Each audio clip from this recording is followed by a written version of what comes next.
Entonces, bueno, lo último que vimos en clase tiene que ver con operadores nilpotentes, ¿cierto?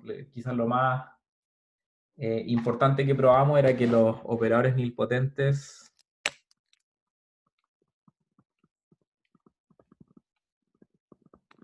tienen una base en la cual la matriz representante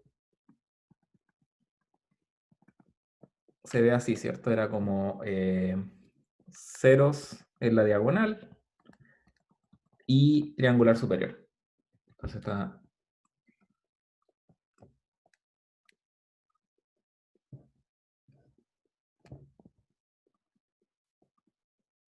Se pueden fijar ustedes, por ejemplo, que si ustedes multiplican sucesivamente una matriz de este estilo consigo misma, lo que va a empezar es que esos términos triangulares superiores van a empezar a colapsar y la matriz se va a empezar a llenar de cero. Eventualmente esta matriz va a ser, la potencia enésima de esta matriz de hecho es la matriz cero. Y eso es consistente con la definición de ser nilpotente, ¿verdad? Vamos a ver cuál es el rol de eso en términos de una descomposición de un operador en sus espacios propios generalizados. ¿Ok?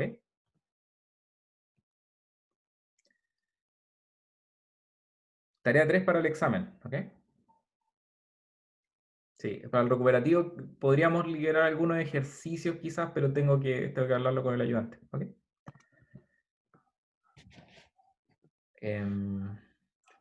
Ya, bueno, entonces lo que queremos hacer ahora es justamente descomponer un operador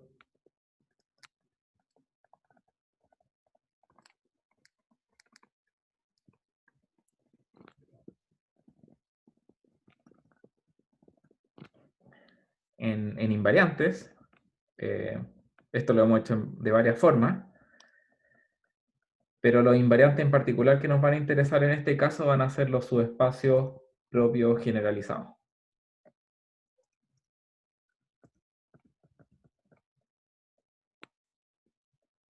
¿Ok?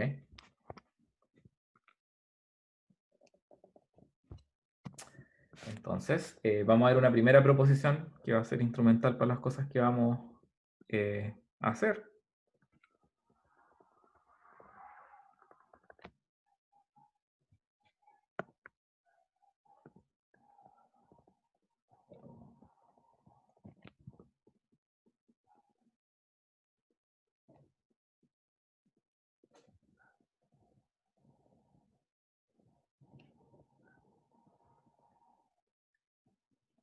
¿Ya? Básicamente lo que vamos a probar es lo que acabo de escribir ahí entre paréntesis. Entonces, sea T un operador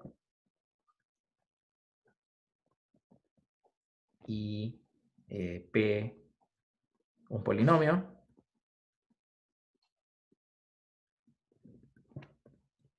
Entonces, el ker PDT y la imagen de PDT son invariantes bajo T.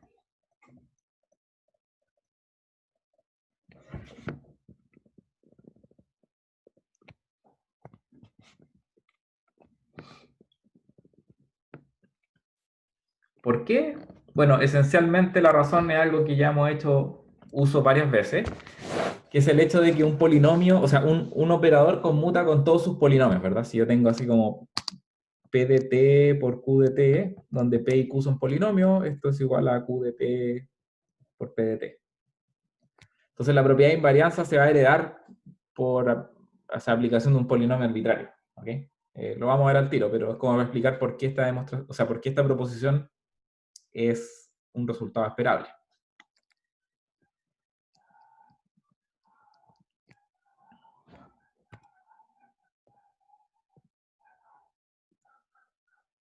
Ya, entonces, veamos la demostración.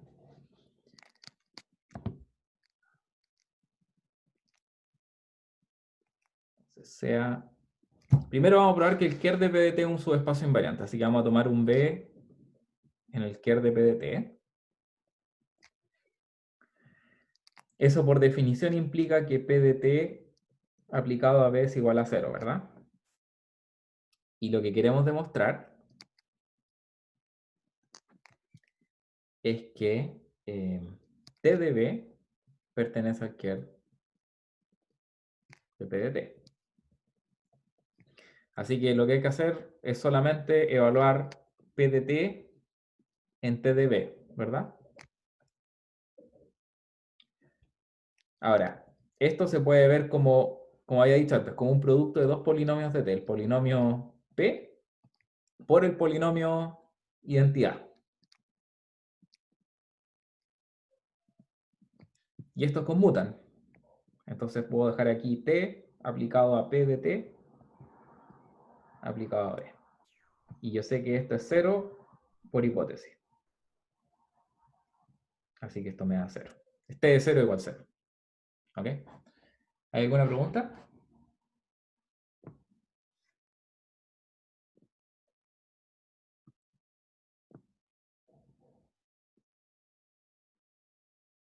¿No? Ya. Veamos lo mismo para la imagen ahora entonces. Sea B perteneciente a la imagen de P de T. Luego existe U en B, tal que B es igual a P de T de U. Y lo que queremos demostrar es que la imagen de B bajo T sigue perteneciendo a este subespacio. Entonces, T de B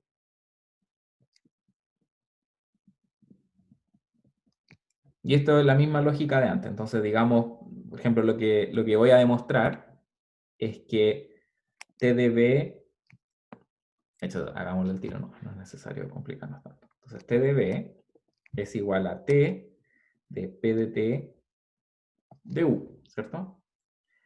Ahora, esto implica que tengo un producto de T con P de T de un cierto U. T y P de T conmutan, por lo tanto, puedo escribirlo así. Bueno, resulta que este T de U también es un elemento de B. Así que esto claramente está en la imagen de P de T. Y con eso concluimos. ¿Ya? ¿Hay alguna pregunta?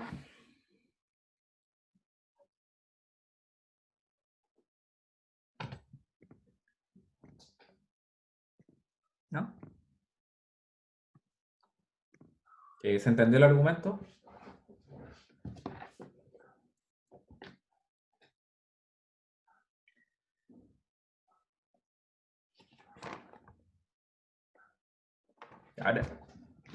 Ahora vamos a ver un resultado que es bien importante para lo que vamos a hacer. Así que hagan preguntas si tienen cualquier pregunta sobre ya sea el enunciado o la demostración.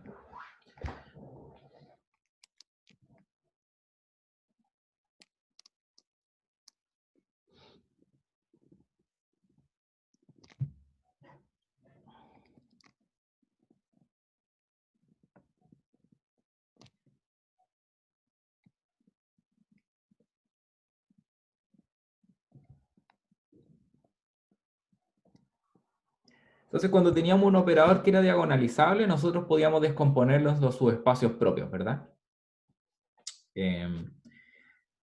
Pero si no es diagonalizable, no necesariamente. Entonces, la gracia de este teorema va a ser una generalización que va a aplicar a cualquier operador sobre un espacio vectorial complejo.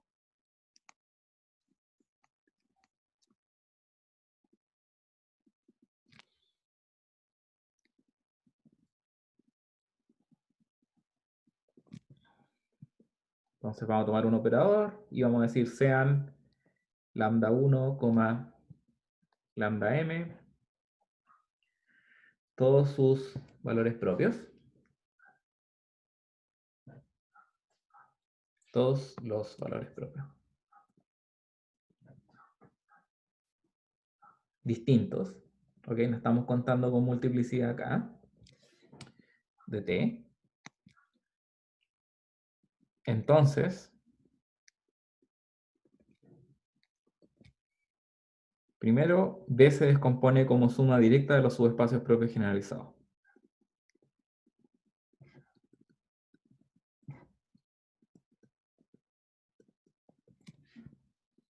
Segundo,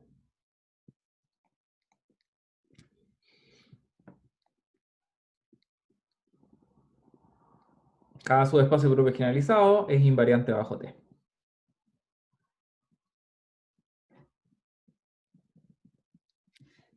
Y tercero, cuando yo restringo los operadores, cuando restringo el operador a un subespacio propio y le resto este lambda a veces la identidad, acuérdense que, por ejemplo, si lambda era un valor propio, este era un operador que era no invertible, ¿cierto? Pero aquí lo que vamos a decir es que este operador es nilpotente.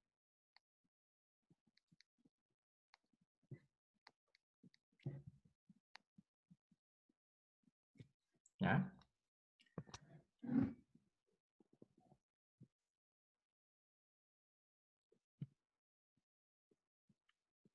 ¿Por qué este resultado es útil? ¿Okay? Me va a tomar un momento para escribir algo, pero después lo vamos a demostrar, ¿ok?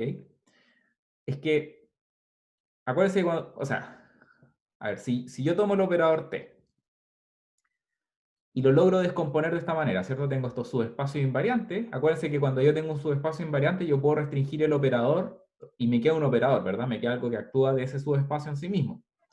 Por lo tanto, la matriz representante va a tener una estructura diagonal por bloques, donde cada bloque va a corresponder a un cierto subespacio propio generalizado. Entonces, G de lambda 1 T, aquí me aparece en un segundo bloque que va a estar asociado al G de lambda 2 T, etc. Si estos bloques tuvieran tamaño 1, entonces en realidad este operador es diagonalizable, ¿verdad? Pero aquí no tenemos eso. Ahora, la tercera propiedad nos dice que este operador, cuando yo lo miro y le resto lambda veces la identidad en un bloque, es nilpotente. Y lo que habíamos dicho en la clase pasada es que cuando yo tengo un operador nilpotente, ese operador se puede escribir como una matriz triangular superior con 0 en la diagonal. Pero bueno, aquí además yo le estoy restando este menos lambda veces la identidad. Así que la matriz representante de T, cuando yo la escribo en esta base por bloque, y cada una de estas bases hago que el operador nilpotente se vea como una matriz triangular superior con 0 en la diagonal, lo que me va a resultar es que aquí voy a tener lambdas en la diagonal. Lambda 1, lambda 1, lambda 1, coeficiente arbitrario acá arriba, y 0 bajo la diagonal. Lambda 2, lambda 2, lambda 2, coeficiente arbitrario acá arriba, 0 en la diagonal, etcétera, hasta lambda m. ¿Ok? Esa estructura es muy similar que la que tiene un operador diagonalizable. Sin embargo, en el caso del operador diagonalizable, esos asteriscos que yo puse en cada bloque son 0. ¿Ya? Pero por un operador general no podemos afirmar eso. Pero si se fijan es algo que es muy cercano, ¿cierto? O sea, no es 0, pero es triangular superior al menos. ¿Ya? Así que para allá vamos. ¿Okay? La importancia de este teorema tiene que ver con finalmente encontrar una descomposición de este estilo. Ok, ¿hay preguntas?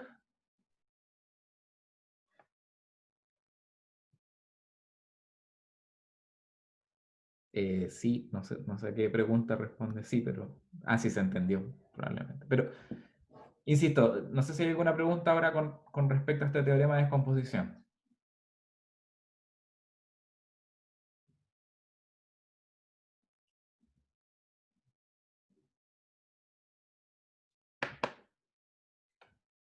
¿No?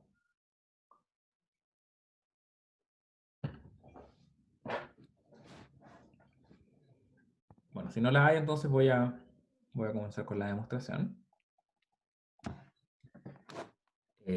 Para facilitarnos la vida, digamos, sea n igual a la dimensión del espacio. ¿Ya? Recordemos que ya hemos probado los espacios propios generalizados, ¿verdad? Para cualquier j, corresponden al kernel de t menos lambda veces la identidad a la potencia n. Y esto es para todo j desde 1 hasta m. ¿Ya? A esto le vamos a llamar asterisco, porque lo vamos a ocupar más adelante. Bueno, la segunda afirmación, B, dice que estos subespacios son invariantes bajo T.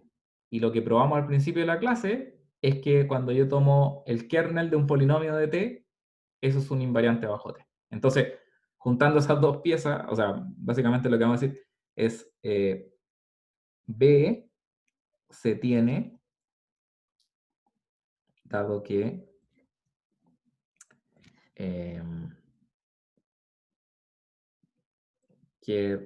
de t menos lambda j veces la identidad a la n es igual al kernel de p de t con p de z igual z menos lambda j a la potencia n. En conjunto con la primera afirmación, con la primera proposición,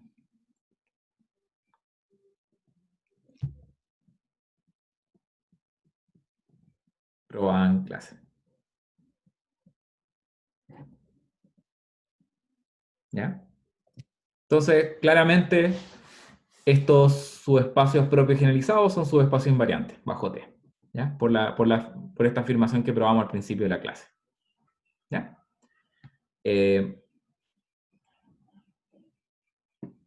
Veamos además, por otra parte, queremos probar la afirmación C. Entonces, la afirmación C dice que T menos lambda veces la identidad es nilpotente. Bueno, una caracterización que vimos de que un operador era nilpotente era calcular el kernel de T a la menos, o sea, era mirar la potencia enésima, ¿verdad? Si ustedes se fijan, cada vez que yo tomo un B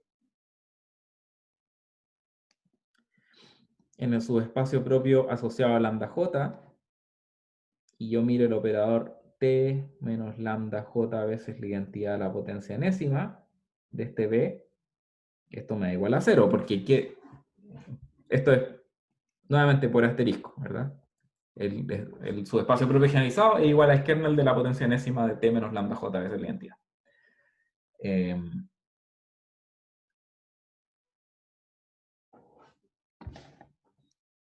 Y esto implica que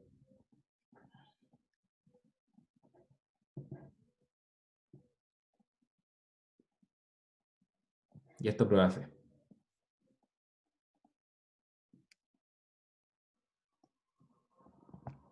¿Ya? Así que lo único que nos falta, y el grueso de la demostración, se concentra en probar la parte A, en probar que efectivamente B puede ser descompuesto en suma directa de los subespacios propios generalizados. ¿Ya?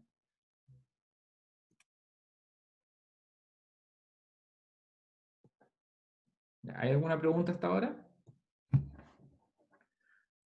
La parte más pesada se va a concentrar en probar A.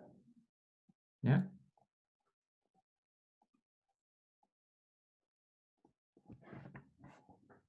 Ya, pero antes de hacer eso, prefiero si queda cualquier duda al respecto que me la hagan ahora.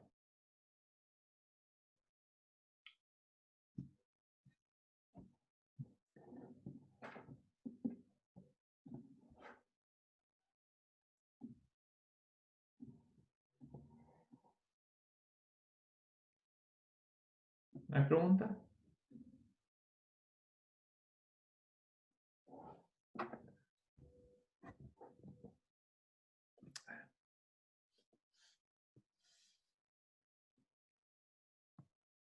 Ya, no hay pregunta. Entonces, veamos la parte A.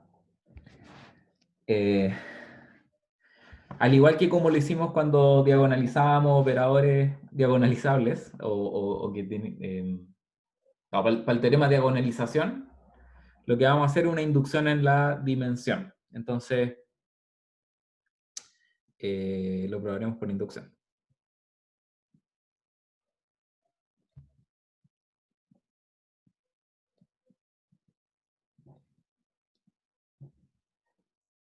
Entonces, el caso base usual es n igual 1, ¿cierto? Cuando tenemos dimensión 1, todo operador es diagonalizable. Así que A se cumple.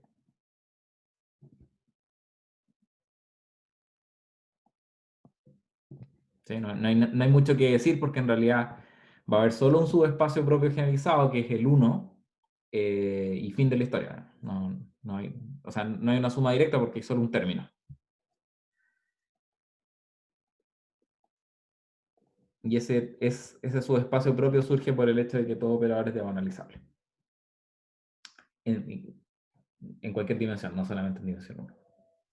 O sea, perdón, estoy hablando. Todo operador tiene al menos un valor propio. Eso aplicado al caso de dimensión 1 me dice que todo operador en dimensión 1 es diagonalizable.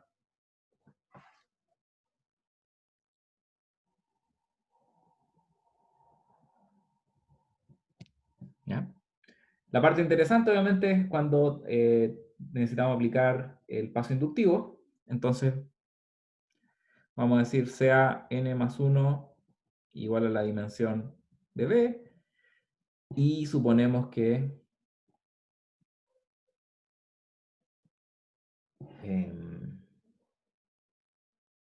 la propiedad se cumple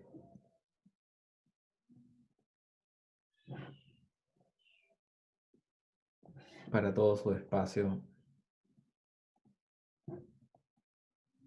para todo espacio de dimensión menor.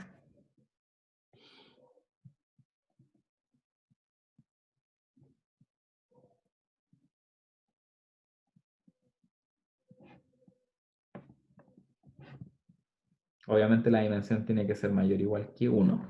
No sé si lo dije. Ah, no lo dije en el enunciado, perdón. Dentro de los supuestos que tenemos que poner aquí, es importante que la dimensión de B sea mayor o igual que 1. ¿Ya? Caso de dimensión 0, mejor ignorarlo porque no, o sea, esto como que se complica y es irrelevante en realidad. Ok.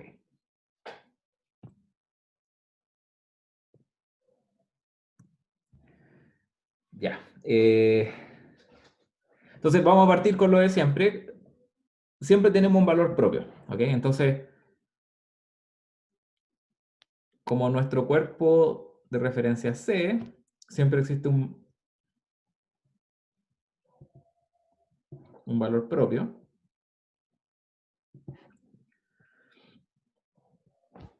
¿verdad? Eh, llamémoslo lambda 1 de P.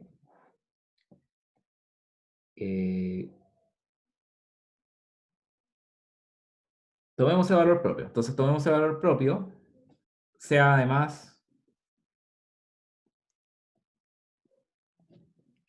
S igual al operador T menos lambda 1 veces la identidad. ¿Ok? En una clase anterior probamos que B se descompone como suma directa del ker de S a la N, suma directa con imagen de S a la N. ¿Se acuerdan de ese resultado? Para cualquier operador S. Si yo tomo la potencia enésima, el espacio se descompone en suma directa de esos dos subespacios. ¿Ya? Y eso es súper bueno porque fíjense que S es T menos lambda veces la identidad. Si yo le tomo la potencia enésima, justamente lo que obtengo aquí es el espacio propio generalizado asociado a lambda 1. Y llamémosle al otro U, ¿ok? Que es el complemento ortogonal. ¿Ya? Entonces, por ejemplo, lo que podemos hacer ahora, aquí estamos bien, pues aquí justamente obtuvimos uno de los términos que quería obtener en mi descomposición de la parte A. La pregunta ahora, ¿cómo ocupo el principio de inducción? Aprovechándome que la dimensión de U es menor estricto que la dimensión de B. ¿Sí? Profe, Sí, dime. debería salir N ¿Ir más N más 1. 1 o ir? Ah, tenéis toda la razón. De hecho, quizás para no enredarme, mejor voy a hacer aquí... Sí, ya. Voy a hacer como que la inducción sea entre n más 1 hacia n. Porque además puse al principio del enunciado que n era la dimensión, así que quiero no enredarme. Voy a decir n acá. Y vamos a suponer que la propiedad se cumple para todo su espacio de dimensión menor. Ahora estoy bien, ¿cierto? N es la dimensión del espacio. Así que tomo la dimensión enésima y tengo justamente el subespacio propio generalizado. Gracias por la por la, acotación. Ya, ¿hay alguna otra pregunta?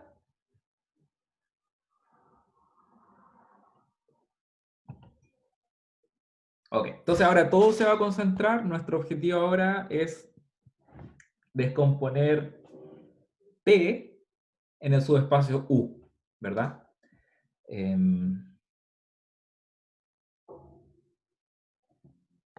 Entonces vamos a trabajar, entonces recordemos además que U es invariante bajo T. Pregunta, ¿por qué U es invariante bajo T? Pregunta para ustedes.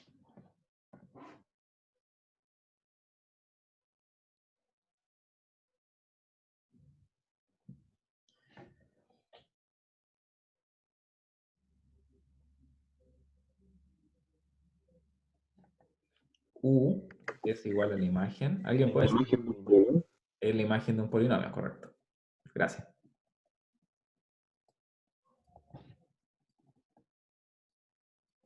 Pongámosle Q.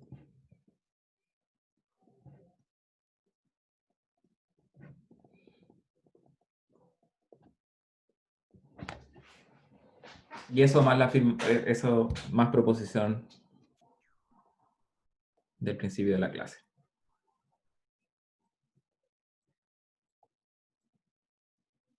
Ya, súper. Entonces, tenemos un subespacio invariante.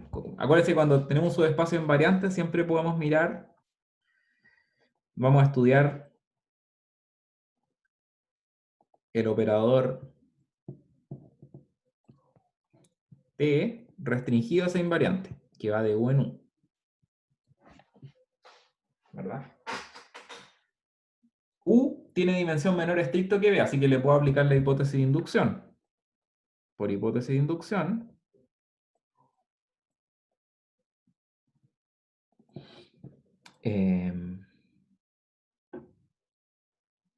bueno, voy a tener que U se descompone en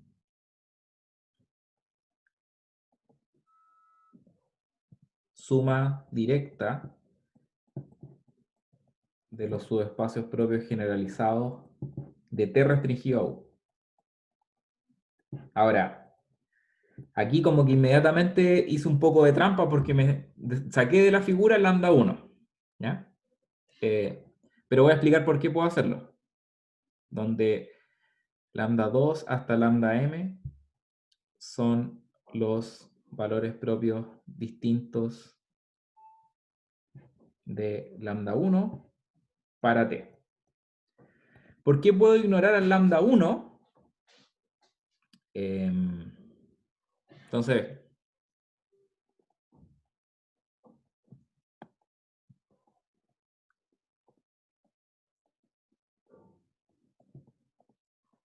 fíjense que si yo pusiera,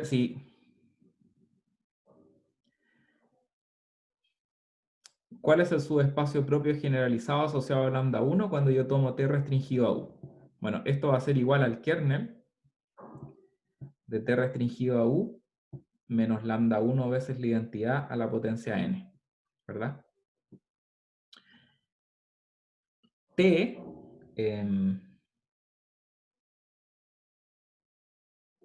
entonces, sin embargo,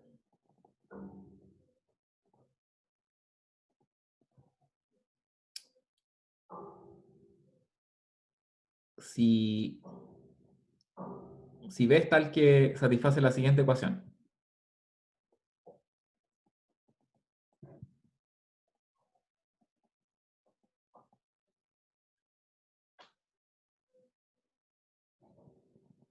La potencia n, perdón, igual a 0.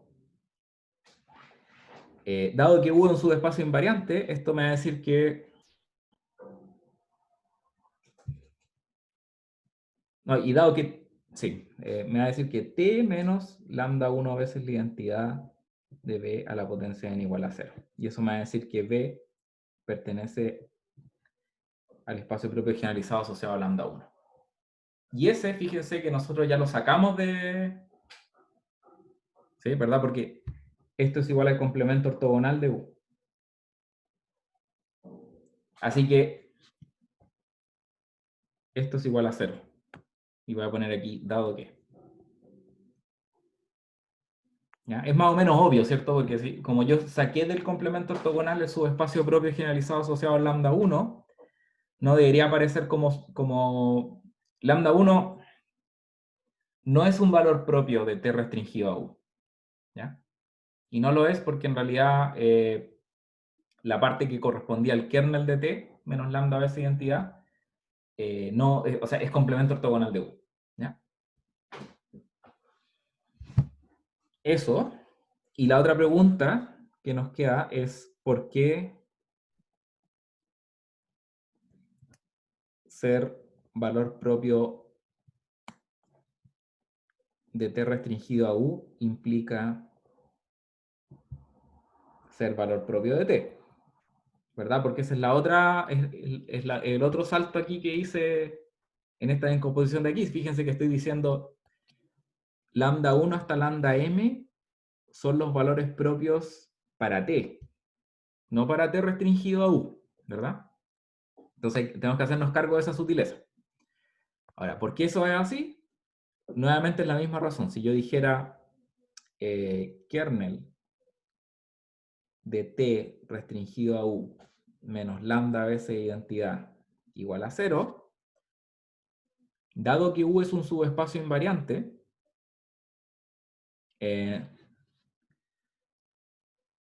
perdón, ¿qué estoy diciendo? No igual a 0. Esto básicamente corresponde al kernel de T menos lambda veces identidad intersectado con U. De hecho, escribámoslo, perdón. Escribámoslo mejor por definición. Estos son los U en B, tal que T restringido a U, aplicado a U, menos lambda veces U, es igual a 0. ¿Verdad? Ahora, acuérdense que el operador T restringido, perdón, no U en B, esto es U en U. Ahí está. ¿Ya está claro eso? Cuando yo tomo el kernel del operador restringido, lo único que estoy diciendo, bueno, estoy en el subespacio, donde en este caso subespacio U, y considero este operador. Pero este operador es tal que es la restricción, así que igual a T, independiente de qué vector yo le esté aplicando. Así que este ker corresponde a aquello U en U, tal que T de U menos lambda U es igual a 0. Es decir, esto corresponde a U intersectado con el ker de T menos lambda veces la identidad. ¿Ya? Así que fíjense, para que esto sea distinto de 0, es necesario que lambda sea valor propio de T. ¿Ya? Así que estas dos como mini afirmaciones las podemos demostrar fácilmente. Y eso asegura que la descomposición que tenemos ahí es la correcta. O sea, por hipótesis de inducción, meramente tenemos que T restringido a U se descompone en su subespacio propio generalizado, pero dado que T sub U, o sea, T restringido a U es el operador restricción de T, tenemos dos cosas. Tenemos en primer lugar que lambda 1 no va a estar ahí, dentro de los subespacios propios generalizados, y que los únicos lambda que pueden aparecer para este operador restricción son los valores propios de T. ¿Ya? ¿Hay alguna pregunta?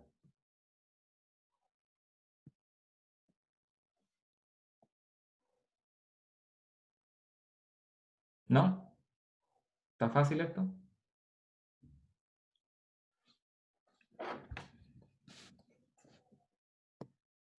Ya, bueno, con esto en mente, lo único que nos falta, si se fijan, es demostrar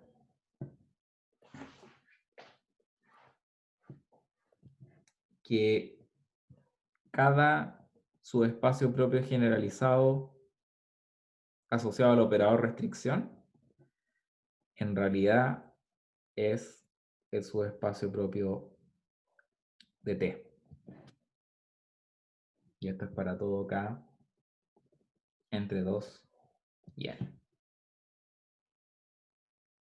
¿Sí?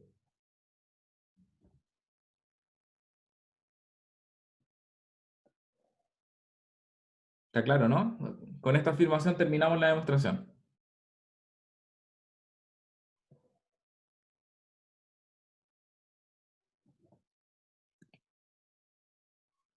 ¿Por qué terminamos la demostración? Porque si tenemos esa igualdad, bueno, tenemos, fíjense, tenemos aquí arriba que B se descompone como suma directa de G lambda 1T con un cierto subespacio. Por otra parte, tenemos que ese subespacio se escribe como suma directa de ciertos invariantes, o sea, de ciertos subespacios propios. Y la última afirmación que dijimos es que esos subespacios propios asociados al operador restricción en realidad son los subespacios propios de T, generalizados. ¿Ya? Así que esas tres cosas que puse en amarillo me dan finalmente el teorema. ¿Ya? Ahora, demostrar esta igualdad es fácil porque justamente vamos a ocupar esto que acabo de poner aquí con estrella. Entonces, esto es una consecuencia.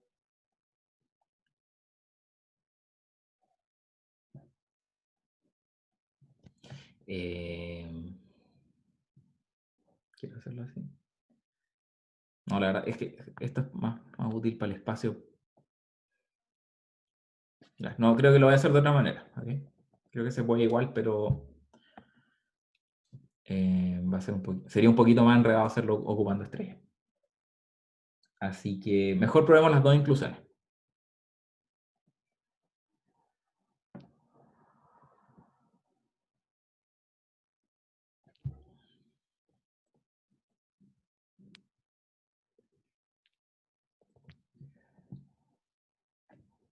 En primer lugar, probemos la inclusión así.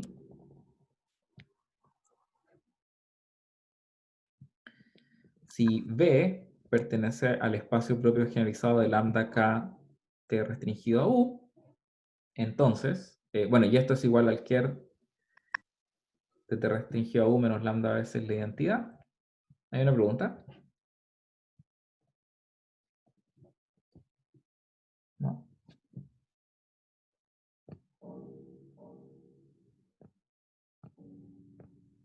Ya.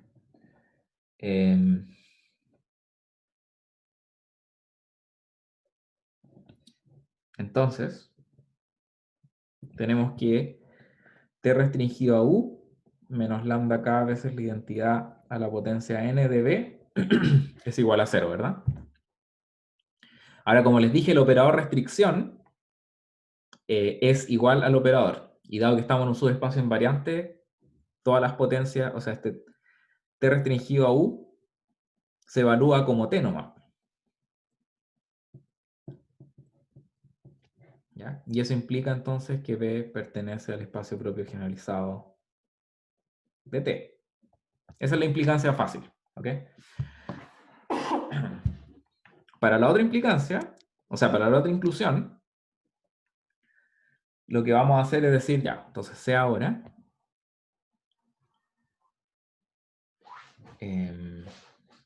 B, que pertenece al espacio propio generalizado de T. Lo primero que vamos a hacer es descomponer, claro, vamos a descomponer B como, a ver, fíjense, B pertenece a B, ¿cierto? Porque solamente estamos diciendo que está en el espacio propio generalizado de T. Pero podemos ocupar que ya tenemos una descomposición ortogonal de B entre el espacio propio generalizado del 1 y este U que nos habíamos dado. Así que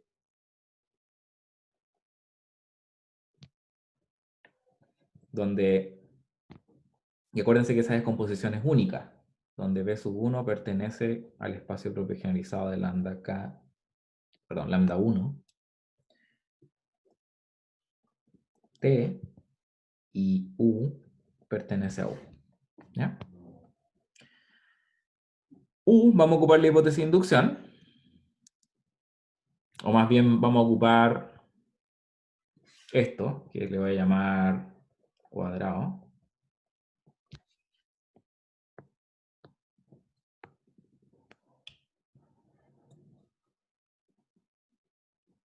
por cuadrado, vamos a tener que U se descompone como B sub 2 más B sub m, donde B sub j pertenece al espacio propio generalizado de lambda j, t restringido a u.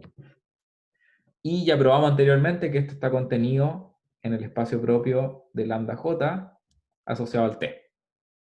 Y esto es para todo j. Por lo tanto,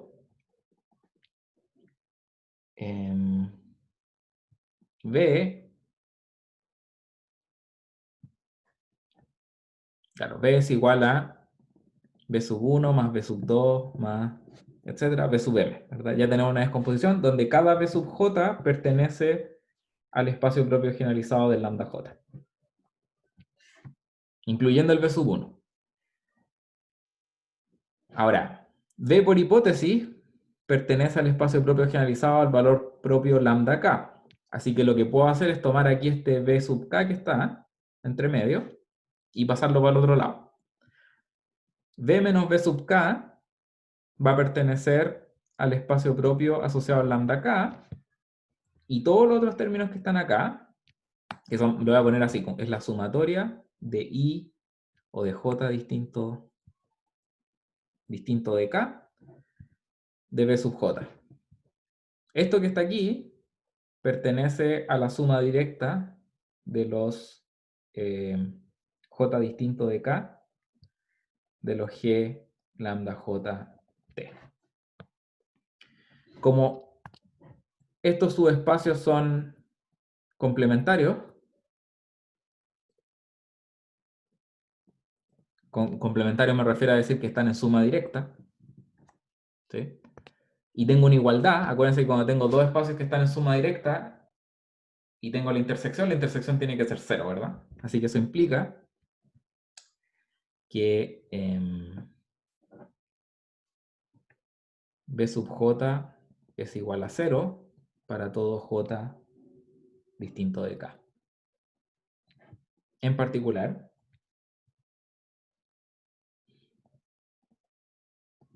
B sub 1 igual a 0, que era lo que nos importaba, porque esto implica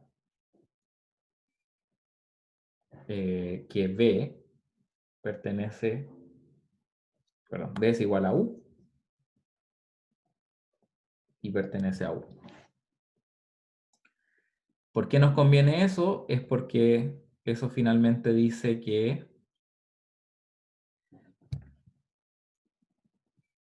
B pertenece a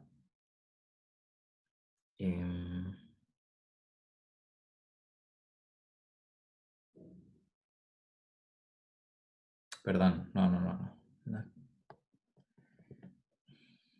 Me equivoqué acá. Ya, B sub j igual a 0 para todo j distinto de k. No, aquí tengo que concluir distinto.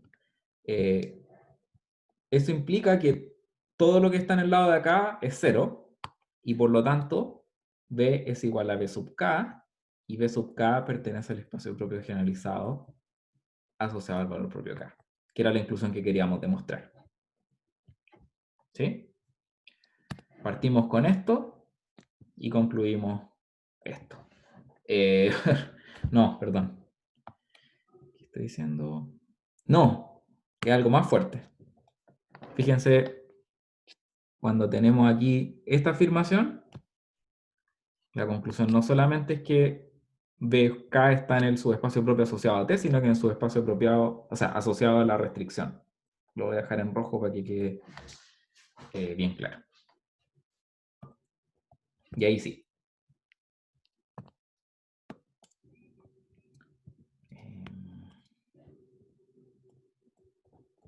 Entonces, con esto concluimos que finalmente B es la suma directa de G lambda 1T más U, y acabamos de probar que ese U corresponde a la suma directa de lambda 2 hasta lambda m.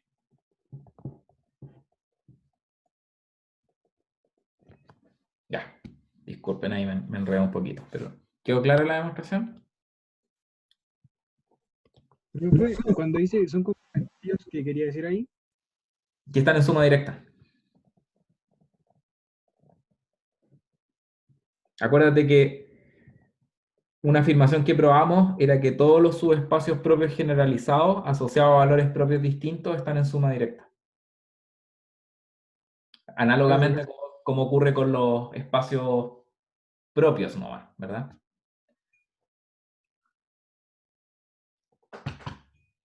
Ya. ¿Hay alguna otra pregunta con respecto a la demostración o al teorema? ¿Comentarios? ¿No?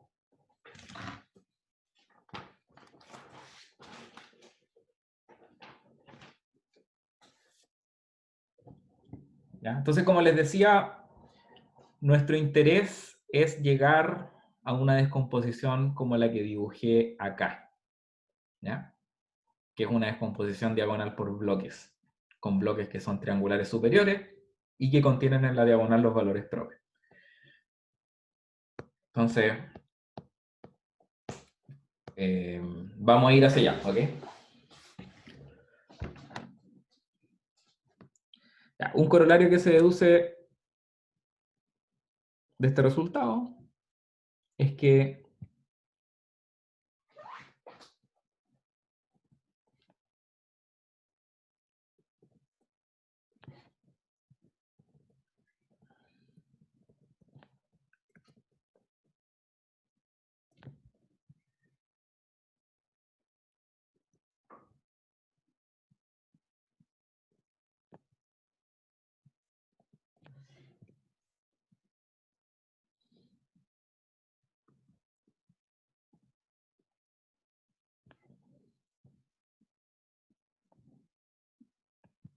¿ya? Siempre podemos encontrar una base del espacio dada por vectores propios generalizados de un operador arbitrario, ¿ya? Y eso acuérdense que no era el caso para el... O sea, por ejemplo, nosotros definimos diagonalización justamente en términos de esa propiedad, ¿cierto? Si existía una base de vectores propios, o más que definirlo, era un teorema que nosotros probamos. Entonces, la gracia de esta descomposición en su espacio propio generalizado es que nos permite obtener, independiente de cualquier propiedad sobre T, solamente el hecho de que un operador, una base del espacio, dado por estos invariantes que son los subespacios propios generalizados, y cada uno de ellos puede ser después descompuesto, o sea, uno puede encontrar una base de vectores propios en cada uno de los subespacios. Entonces, la demostración de esto es directa.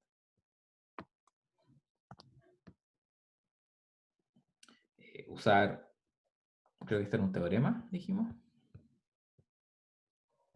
Teorema, sí.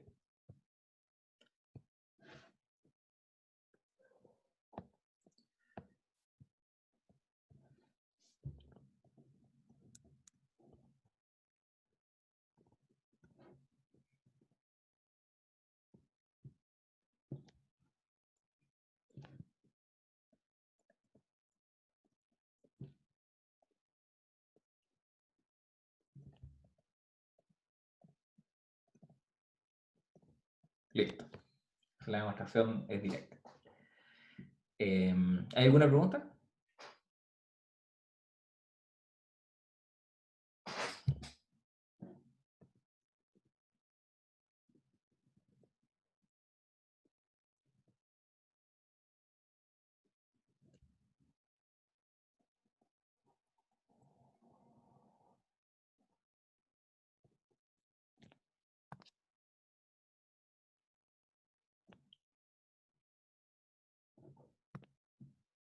¿No?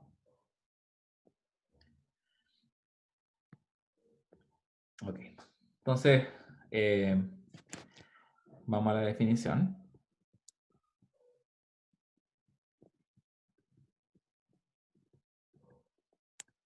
Cuando hablemos de multiplicidad, hay dos nociones de multiplicidad, ¿ok? Nosotros nos vamos a concentrar en la algebraica, pero voy a mencionar la otra después para que quede claro cuál es la distinción, porque en varios libros se menciona, se habla de multiplicidad geométrica o algebraica, ¿ya?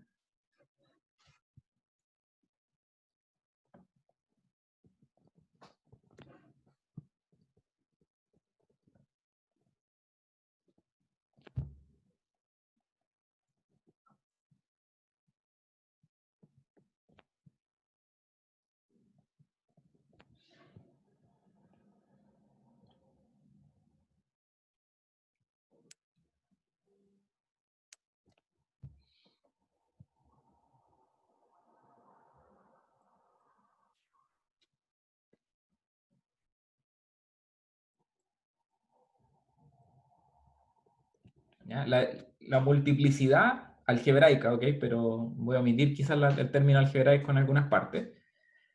De un valor propio lambda corresponde exactamente a la dimensión del espacio propio generalizado, ¿ya?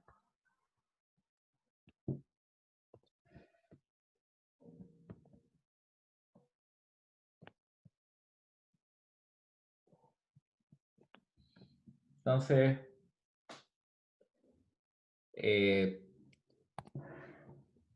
dadas las cosas que hemos dicho anteriormente, es posible calcular, o sea, otra forma de escribir la multiplicidad de lambda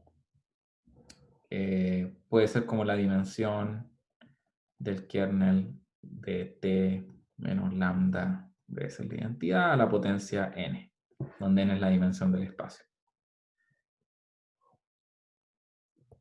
¿Verdad? Esa es una forma de calcular la multiplicidad. Entonces, veamos un ejemplo.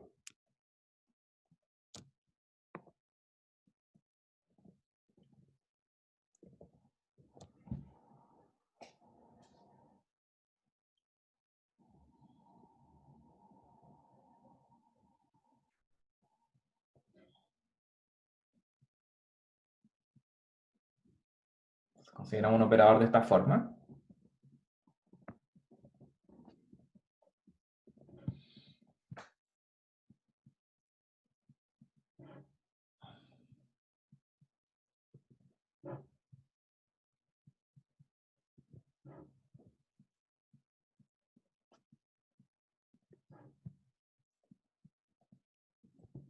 Ya, ese es el operador. Podemos ver, por ejemplo, en la base canónica,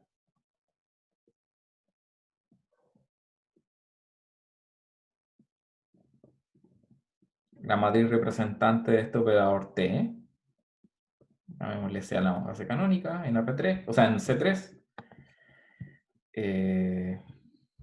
corresponde a 6, 3, 4, después 6, 2, me equivoqué, me faltó un 2 acá.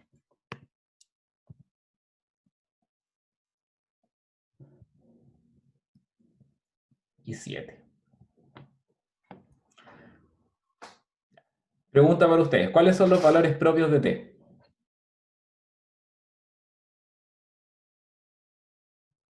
6 y 7. 6 y 7, ¿cierto?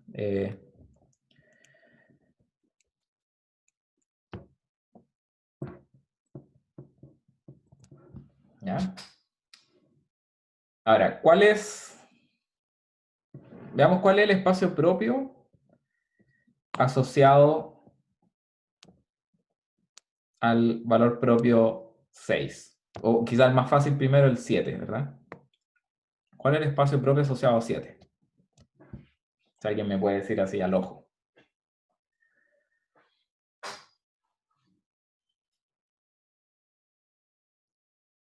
No, de hecho el del 7 no es tan fácil. No, el del 7 no es tan fácil.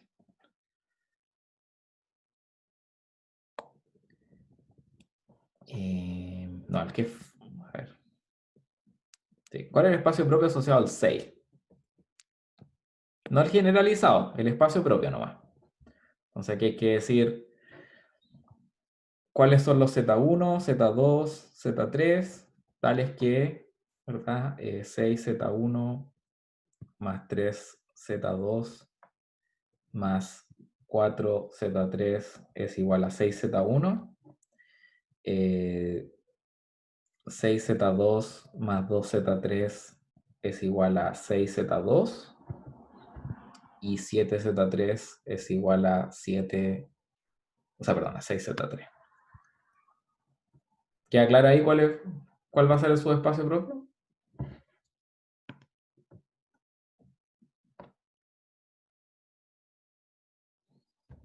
Bueno, esta tercera ecuación implica que Z3 igual a 0, ¿cierto?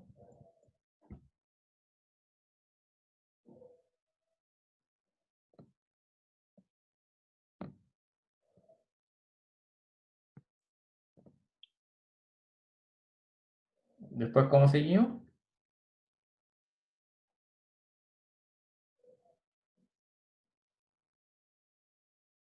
Z2 puede ser cualquier cosa. Z2 puede ser cualquier cosa a partir de la ecuación 2, a priori. Pero si miras la ecuación 1, bueno, estos se cancelan. Este dijimos que era 0. Y de la ecuación 1 implica que Z2 igual a 0, ¿verdad? Así que al final, esto me queda el generado del 1, 0, 0. ¿Ya? No voy a hacer el resto del ejercicio, pero les voy a decir, porque después uno puede calcular, o sea, si se fijan, por ejemplo, lo que vimos acá es que el espacio propio asociado al valor propio 6 tiene dimensión 1, ¿cierto? ¿Ya? Por otra parte, uno también puede verificar que el espacio propio asociado al 7 les va a dar de dimensión 1 también. ¿Ya? No es, hay que hacer el cálculo, digamos, pero les da un subespacio de dimensión 1. Se los voy a dejar escrito acá para que lo hagan. ¿Ya? Entonces el punto es que si bien nosotros sabemos que estos espacios propios están en suma directa, ¿verdad? Estos no son todo B porque la dimensión de esto es 2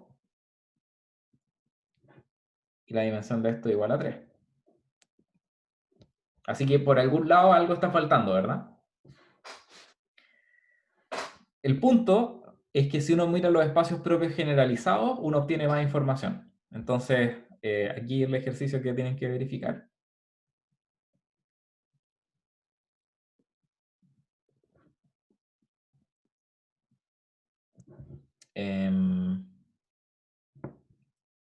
Que el espacio propio generalizado asociado al 6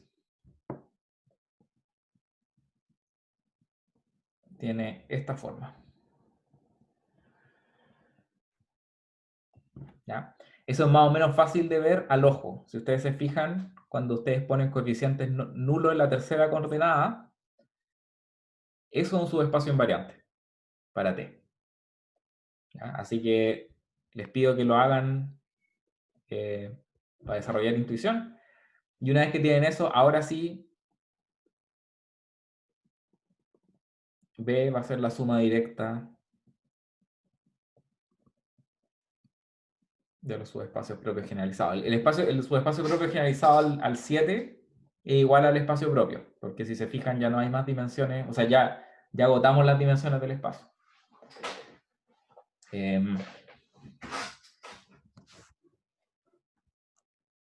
Y una base de vectores propios generalizados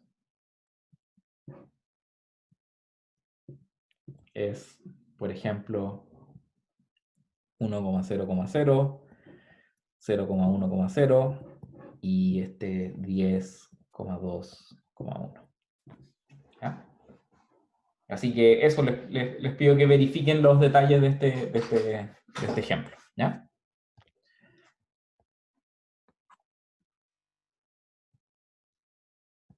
Pero un poco la idea es que en el fondo la descomposición de valores de vectores propios generalizados, como funciona para cualquier operador, siempre van a haber casos de este estilo, digamos, donde uno trata de hacer la descomposición solamente en valores y vectores propios y no sea suficiente para poder descomponer todo el espacio.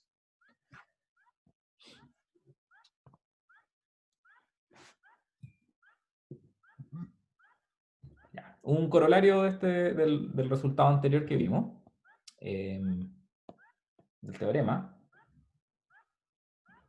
que tiene que ver con la multiplicidad.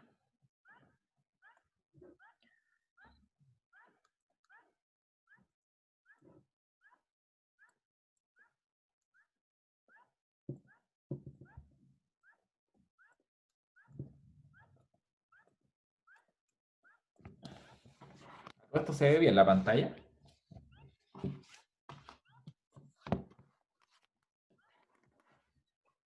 Sí. ¿Sí? Ah, ya. El computador parece estar teniendo problemas.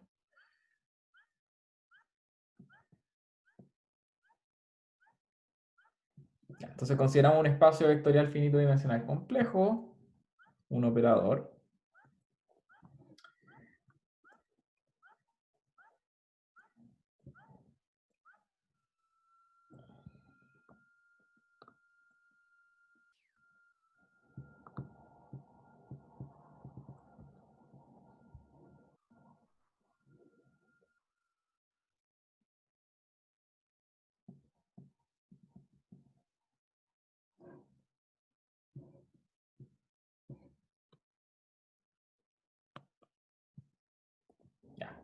Y esto es algo que, bueno, debería ser obvio a partir de todo lo que hemos dicho. Si yo sumo las multiplicidades de un operador, esa suma tiene que ser igual a la dimensión de B.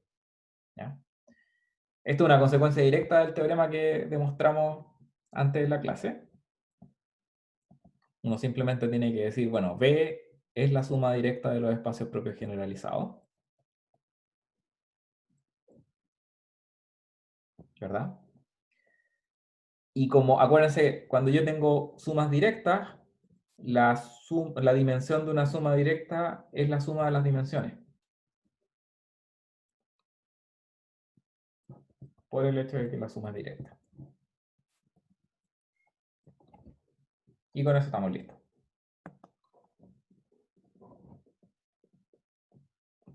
¿Ya? Esto es la multiplicidad de lambda J. ¿Ya? ¿Hay alguna pregunta?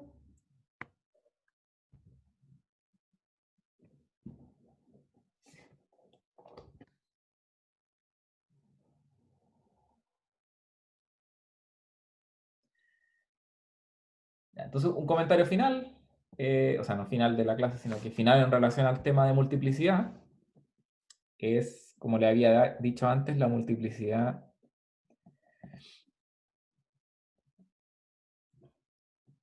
algebraica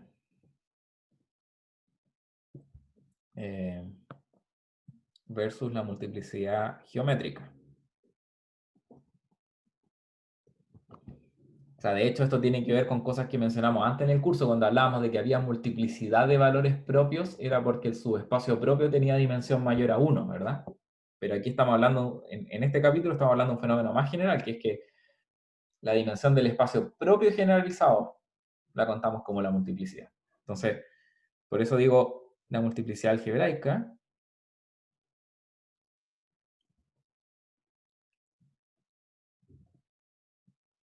de un lambda es igual a la dimensión del espacio propio generalizado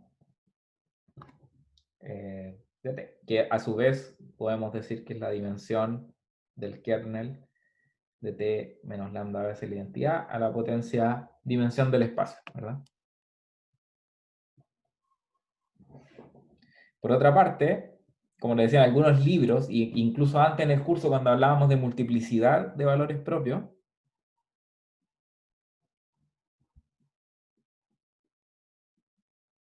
a lo que nos referíamos era que podían haber subespacios propios de dimensión mayor a 1. Entonces, en ese caso nos hacíamos meramente referencia a la dimensión del espacio propio asociado a lambda.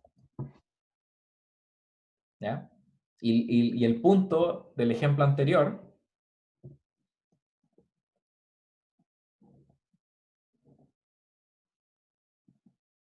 este ejemplo que les dejé aquí de ejercicio, ¿ya? Muestra que la multiplicidad algebraica y la multiplicidad geométrica pueden ser distintas.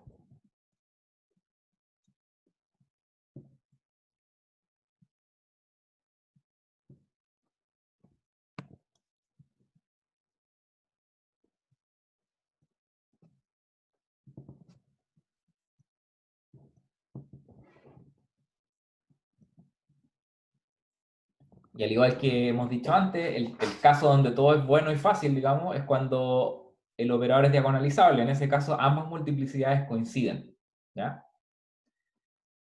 Porque no hay vectores propios generalizados que no sean vectores propios. Bueno, con eso cerramos la historia en relación al tema de multiplicidad, pero que va a seguir siendo importante para el desarrollo que vamos a hacer a continuación, que es mostrar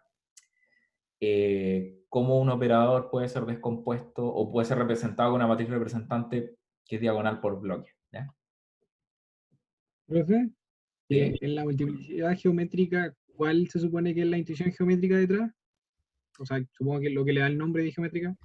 O sea, es geométrica en el sentido de que corresponde al... A ver, todos los vectores que están en este subespacio, ¿verdad? Son vectores propios de T. O sea, perdón, son vectores propios asociados al valor propio lambda, ¿cierto? Por lo tanto, satisfacen la ecuación TdB igual lambda B, ¿cierto? ¿Qué significa eso geométricamente? Significa que si tu B va así, TdB va así, ¿no? Va en la misma dirección, ¿verdad? Podría ir en la dirección opuesta también, pero se entiende lo que digo, ¿no? La noción de que la multiplicidad aquí se habla de geométrica tiene que ver con la geometría de los valores y vectores propios. A eso me refiero. Ah, ya, gracias. Cuando tú miras vectores propios generalizados, tú empezás a ver como una especie de acción que se genera, porque cada vez que tú multiplicas por t, te empiezas a quedar en un subespacio invariante, pero eso no puede ser necesariamente observable a través de una... O sea, por ejemplo, imagínate en R2, en R3, entonces aquí hay un eje que sale de la pantalla, pero que no voy a dibujar, y tú tienes un operador que hace una rotación en pi medio, ¿sí? Bueno, ese claramente, el vector 1, 0, no es un vector propio, ¿verdad? Porque no tiene esa condición de paralelismo que tiene un vector propio. Sin embargo, si tú lo operas dos veces, sí caes en el mismo subespacio, ¿ya? Y eso te indica que este R2 metido en R3 es un subespacio invariante de ese operador. Pero como te fijas, para poder ver la condición de invarianza, como de cerradura de esa acción, uno necesita aplicar el operador múltiples veces, ¿ya? En el caso de vectores propios tradicionales, la geometría es directa, pues como una aplicación de t me deja en el mismo subespacio de dimensión 1. Eso, me alargué un poco en la explicación, pero creo que es bueno clarificar cómo funcionan estas cosas.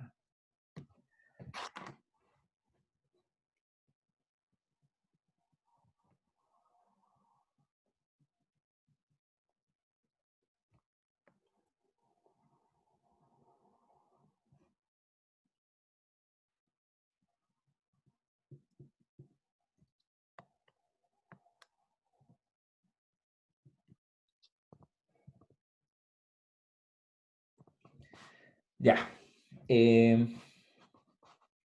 Bueno, entonces volvemos a la misma pregunta de antes.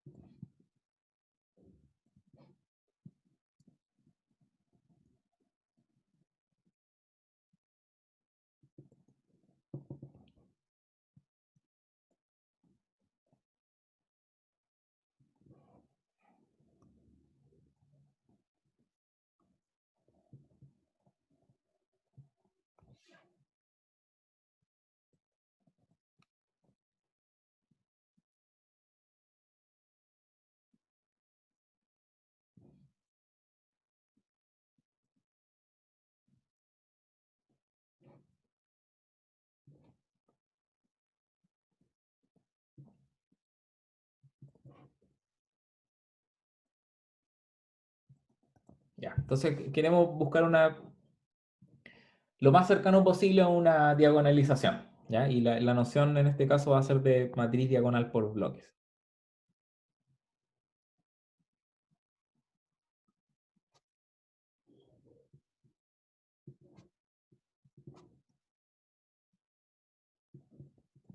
¿Ya? Entonces, una matriz diagonal por bloques tiene la forma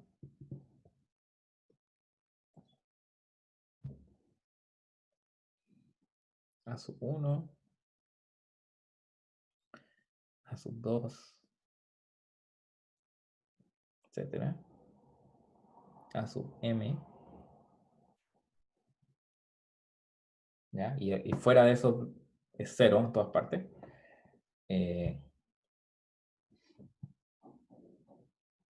Donde cada A sub 1 hasta A sub m es una matriz cuadrada.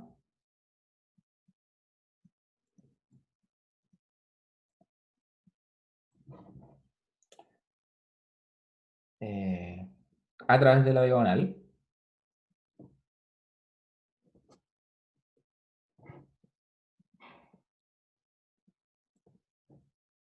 Y el resto de las entradas son 0. ¿Ya?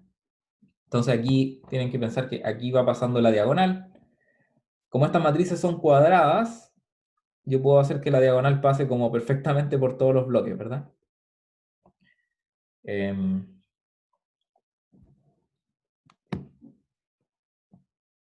No sé si hay preguntas con respecto a la definición.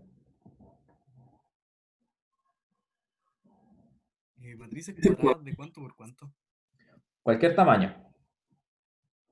O sea, obviamente las dimensiones tienen que sumar la dimensión del espacio al final del día, ¿verdad? Pero pueden ser de cualquier tamaño. Gracias. Fíjate que si los bloques fueran de tamaño 1, tenemos exactamente una matriz diagonal, ¿ya? Pero la relajación de la noción de matriz diagonal por bloques permite que sean no necesariamente de tamaño 1 por 1, ¿ya? Ya me queda poquito tiempo, así que veamos un ejemplo sencillo.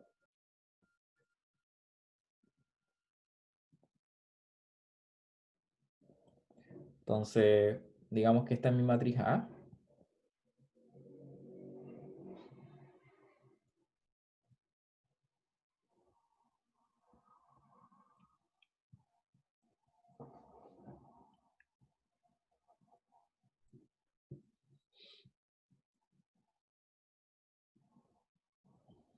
Entonces, cuando uno se encuentra una matriz diagonal por bloques, tiene que ser capaz de identificar los bloques. Les pregunto a ustedes, ¿cuáles son los bloques aquí, donde esta matriz es diagonal por bloques?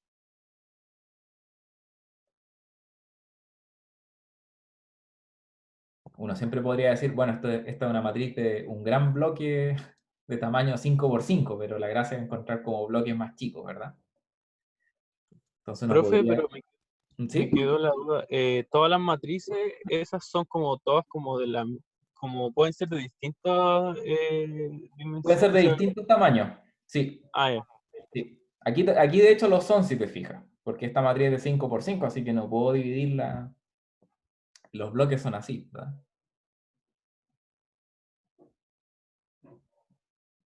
Entonces un bloque 3 por 3 y un bloque 2 por 2. ¿Ya? Esto es como...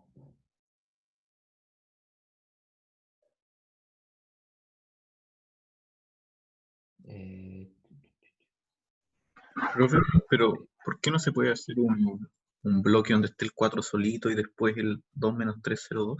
Y también, toda la razón. Claro, y la idea es justamente identificar la mejor forma, o sea, de forma tal de que haya la mayor cantidad de bloques posible, porque eso es como más parecido a una matriz diagonal. Aquí efectivamente se me estaba pasando aquí ese bloquecito de 1 por 1. Entonces aquí tengo una 2 y aquí tengo una 3. Donde A1 es igual a 4, A2 es igual a 2 menos 3, 0, 2, y A3 es 1, 7, 0, 1. Ya, probablemente se me acabó el tiempo ahora, así que... o está a punto de hacerlo, así que voy a dejar la clase hasta acá. ¿Ya? Si tienen preguntas las pueden hacer.